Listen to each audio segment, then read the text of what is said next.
ইত্তেফাকের official Facebook পেজে আপনাদের স্বাগতম। যুক্ত হয়েছি, এই মুহূর্তে অবস্থান করছি ঢাকা বিশ্ববিদ্যালয়ের প্রশাসনিক ব্লকের সামনে থেকে। আপনারা যেমনটা জানেন যে গতকাল একটি অনাকাঙ্ক্ষিত ঘটনার ফলে কিন্তু আসলে শিক্ষক যারা রয়েছেন তারা কিন্তু আসলে ঢাকা মেডিকেল কলেজ সহ সারা দেশের যেই চিকিৎসা সেবা সেটা কিন্তু আসলে শাটডাউন ঘোষণা করা হয়েছে এবং তারা করেছেন। এবং গতকালের যেই পরিস্থিতির সৃষ্টি হয়েছিল সেটা হচ্ছে অহেতুক চিকিৎসা কেন্দ্রে এসে তারা জরুরি বিভাগে এসে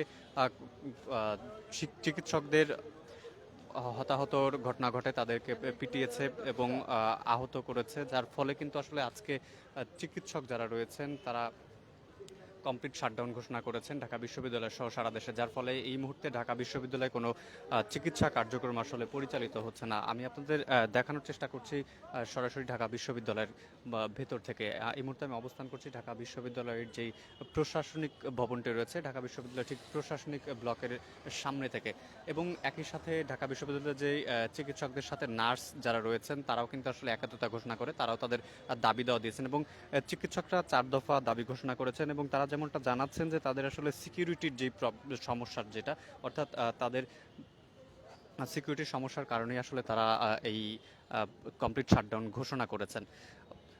গতকাল কিন্তু ঢাকা বিশ্ববিদ্যালয়ের যেই আমি দুঃখিত, ঢাকা মেডিকেল কলেজের যেই জরুরি বিভাগটি রয়েছে সেখানে চিকিৎসা নিতে এসেছিলেন একজন শিক্ষার্থী এবং সেই শিক্ষার্থীর মৃত্যুবরণ করার কারণে আসলে অনেকে এসে তেড়ে আসে এবং তারা আসলে চিকিৎসকদের মারধর করার কারণে তারা আজ কিন্তু আসলে এই কমপ্লিট শাটডাউনটি ঘোষণা করেছে। এবং এই কারণে কিন্তু শুধুমাত্র ঢাকা মেডিকেল কলেজই নয়, ঢাকা মেডিকেল কলেজের সাথে সাথে সারা দেশের যত চিকিৎসক রয়েছেন আর সারা দেশের সব চিকিৎসকরা কিন্তু আসলে এই কমপ্লিট শাটডাউন আসলে ঘোষণা করেছেন। এবং তারা ৪ দফা যেমনটা জানাচ্ছেন যে সারা দেশের যত চিকিৎসক রয়েছেন তাদের নিরাপত্তার বিধান জারি করতে হবে, এবং এমন কিন্তু আসলে ৪টি দফা তারা দিয়েছেন। এই মুহূর্তে আমি আপনাদের সাথে যুক্ত করেছি ঢাকা মেডিকেল কলেজের সামনে থেকে, ঢাকা মেডিকেল কলেজের প্রশাসনিক ভবনের সামনে থেকে সরাসরি আমি আপনাদের দেখানোর চেষ্টা করছি। আপনারা যেমনটা জানেন যে গতকাল যেই অহেতুক পরিস্থিতির সৃষ্টি হয় তার কারণে কিন্তু আসলে চিকিৎসকরা কমপ্লিট শাটডাউনের ঘোষণা করেন। এই কমপ্লিট শাটডাউনের কারণে কিন্তু এই মুহূর্তে ঢাকা বিশ্ববিদ্যালয়ের ঢাকা মেডিকেল কলেজে কিন্তু আসলে কোনো রকম চিকিৎসা ব্যবস্থা আসলে এই মুহূর্তে হচ্ছে না, অর্থাৎ ঢাকা মেডিকেল সহ সারা দেশে কিন্তু আসলে এই কর্মবিরতি অর্থাৎ কমপ্লিট শাটডাউন কিন্তু আসলে পালিত হচ্ছে। কমপ্লিট শাটডাউন পালিত হচ্ছে। যে ৪ দফা দিছিল নিউজ বের করে। এবং এর কারণে কিন্তু আসলে ঢাকা মেডিকেল কলেজের যে চিকিৎসকরা রয়েছেন তারা কিন্তু আসলে ৪ দফা দাবি ঘোষণা করেছেন। ৪ দফা দাবিতে তারা যেমন যেই জিনিসটা আসলে বেশি উল্লেখ করেছেন সেটা হচ্ছে যে ঢাকা বিশ্ববিদ্যালয় ঢাকা মেডিকেল কলেজ সহ সারা দেশের যে চিকিৎসকরা রয়েছেন তাদের আসলে নিরাপত্তার কারণেই কিন্তু তারা আসলে এই কমপ্লিট শাটডাউন করেছেন। কারণ গতকাল যে জরুরি বিভাগটি রয়েছে সেখানে এসে কিন্তু আসলে কিছু শিক্ষার্থী শিক্ষার্থীরা এসে কিন্তু আসলে তাদের মারধর করে, অর্থাৎ গতকাল একজন শিক্ষার্থী অসুস্থ অবস্থায় তাকে নিয়ে আসা হয় এবং সে কিন্তু আসলে পরবর্তীতে মৃত্যুবরণ করেন, যার কারণে তারা তেড়ে এসে তাদের দুজন চিকিৎসক সহ অনেকে আসলে মারধর করে, যার কারণে তারা এই কমপ্লিট শাটডাউনটি ঘোষণা করেছে। এবং চিকিৎসকরা আজ কিন্তু তারা সারা দেশেই এই কমপ্লিট শাটডাউনটি পালন করছেন এবং তারা আজ কিন্তু ৪ দফা দাবি ঘোষণা করেছে।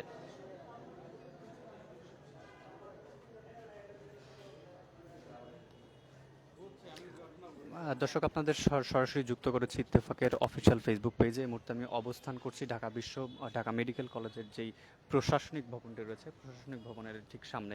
আমি যেমনটা আপনাদের জানাচ্ছিলাম যে ঢাকা মেডিকেল কলেজের চিকিৎসকদের যে কর্মবিরতি, এর কারণে কিন্তু আসলে জরুরি বিভাগ বন্ধ রয়েছে, অর্থাৎ ঢাকা মেডিকেল কলেজের ও হাসপাতালের জরুরি বিভাগে কিন্তু আসলে গতকাল যে ভাঙচুরের ঘটনা ঘটে সে কারণে কিন্তু আসলে সেবা বন্ধ করে দিয়েছে চিকিৎসকেরা। রোববার সকাল থেকে কিন্তু, অর্থাৎ আজ সকাল থেকে নিরাপত্তা বিভাগের যে জরুরি চিকিৎসা সেবা সেটা কিন্তু বন্ধ করে দেন তারা। ঢাকা মেডিকেল কলেজের নিউরো সার্জারি বিভাগের চিকিৎসকরা যেমনটা জানিয়েছেন যে আমরা শনিবার অর্থাৎ গতকাল থেকে কিন্তু আসলে ২৪ ঘন্টার আলটিমেটাম তারা দিয়েছিলেন, এখনও সময় শেষ হয়নি। এখন আমরা চিকিৎসা সেবা দিচ্ছি, তবে আজ দুপুর ২টা থেকে হামলাকারীদের শনাক্ত, বিচার, দৃষ্টান্তমূলক শাস্তি সহ ৪ দফা দাবিতে বিক্ষোভ মিছিল করবে এমন সিদ্ধান্ত কিন্তু তারা আসলে গতকাল নিয়েছিলেন। এর এদিকে আজ কিন্তু তারা এই 4 দফা দাবি দিয়েছেন। তারা 4 দফা দাবিতে যেমনটা উল্লেখ করেছেন যে হামলাকারীদের শনাক্ত করে তাদের বিচার এবং দৃষ্টান্তমূলক শাস্তি আসলে তারা চেয়েছেন। এই কারণেই কিন্তু তারা আসলে এই কমপ্লিট শাটডাউনটি আসলে দিয়েছেন। এদিকে যেমনটা জানেন যে রোববার সকাল থেকে অর্থাৎ আজ সকাল থেকে কিন্তু হাসপাতালের সব ধরনের সেবা বন্ধ রয়েছে বলে জানিয়েছেন ঢাকা মেডিকেল কলেজের পুলিশ ফাঁড়ির ইনচার্জ বাচ্চু মিয়া। তিনি বলেন যে শনিবার অর্থাৎ গতকালকে যেই ঘটনাটি ঘটে সেটা আমি আপনাদের জানানোর চেষ্টা করছি যে খিলগাঁওয়ের সিপাহীবাগ এলাকায় দুই গ্রুপের মধ্যে যে সংঘর্ষ হয় ওই ঘটনায় আহত এক গ্রুপ কিন্তু আসলে গতকাল চিকিৎসা নিতে আসে ঢাকা মেডিকেল কলেজে। পরে অপর একটি গ্রুপ কিন্তু আসলে চাপাতি নিয়ে হাসপাতালের যেই ইমার্জেন্সি বা জরুরি বিভাগ রয়েছে সেখানে আসলে ঢুকে পড়ে এবং ঢুকে পড়ে তারা ধারালো যে দেশীয় অস্ত্র দিয়ে তারা হামলা করে। এতে অন্তত 5 জন কিন্তু আহত হয়। এক পর্যায়ে 4 জনকে ঢাকা মেডিকেল কলেজের যে সেনাবাহিনী ছিলেন তারা কিন্তু আসলে আটক করেন এবং তারা আটককৃত যারা ছিলেন তারা বাপি মিয়া, আদিব, নাবিল সহ নাসির, তারা সবাই কিন্তু আসলে রাজধানীর খিলগাঁও থানা এলাকার বাসিন্দা, এমনটি কিন্তু আসলে জানিয়েছেন। বাচ্চু মিয়া আরও জানান, যেমনটা বলেছেন যে ঢাকা মেডিকেলের নিরাপত্তার সংখ্যায় জরুরি বিভাগের কার্যক্রম বন্ধ করে দিয়েছেন চিকিৎসকেরা। গতকাল শনিবার রাতে তারা 24 ঘন্টার যে আলটিমেটামটি দিয়েছিলেন কর্মবিরতি ঘোষণা দিয়ে, সেটি কিন্তু আসলে আলটিমেটাম শেষ হওয়ার আগেই কর্মবিরতিতে যান চিকিৎসকেরা। জানা যায় যে রাজধানীর ক্যান্টনমেন্ট এলাকায় মোটরসাইকেল দুর্ঘটনায় আহত হয়ে ঢাকা মেডিকেলের চিকিৎসাধীন অবস্থায় শনিবার অর্থাৎ গতকাল আহসানুল হক দীপ্ত নামের এক শিক্ষার্থীর মৃত্যু হয়। তিনি Bangladesh university of business technologies student ছিলেন। ওই শিক্ষার্থীর মৃত্যুতে চিকিৎসক অবহেলার যে অভিযোগ তুলে, সেই অভিযোগ তুলে কিন্তু আসলে এই মারধরের ঘটনাটি আসলে ঘটেছে।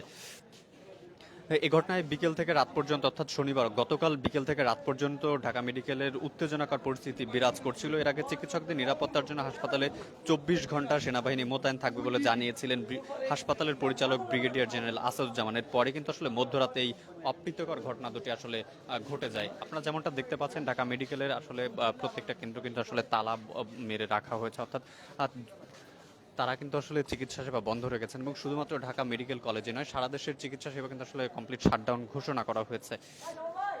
আপনারা যেমনটা জানেন যে গতকালের যে অপ্রীতিকর ঘটনাটি ঘটেছে, এর ফলে কিন্তু আসলে যারা আক্রমণ করেছিলেন তাদের যেমনটা দাবি যে চিকিৎসার অবহেলার কারণে তারা আসলে আক্রমণটা চালিয়েছেন।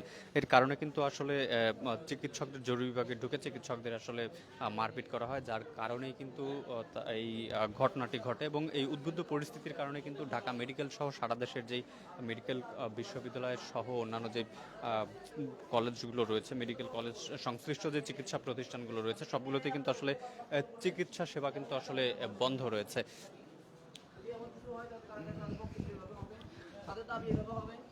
তাদের দাবিটা তারা প্রণয়ন করুক, সমস্যা নাই। আমরা এটা সবার সকল নাগরিক এটার সাথে সম্মত থাকবে। কিন্তু আপনি দেশের নাগরিককে হত্যা করে দেশের মধ্যে আপনার নিজস্ব মানে কিছু সাধারণ খুঁটিনাটি কিছু সমস্যার জন্য আপনি কি করবেন, সকল মানুষকে দায়বদ্ধ করবেন এবং কি মানে যারা এখানে চিকিৎসা নিতে আসছে রুগীদেরকে আপনি হত্যা করবেন। এটা তো আপনার পরোক্ষভাবে আপনি রুগীদের হত্যা করতেছেন, পরোক্ষভাবে রুগী হত্যা করতেছেন কিনা আপনারা বলেন। হ্যাঁ, তাহলে হ্যাঁ, আমি এখানে একজন রুগীকে নিয়ে আসছি, আমার চাচাতো ভাইকে নিয়ে আসছি। কথা বলছেন কিনা?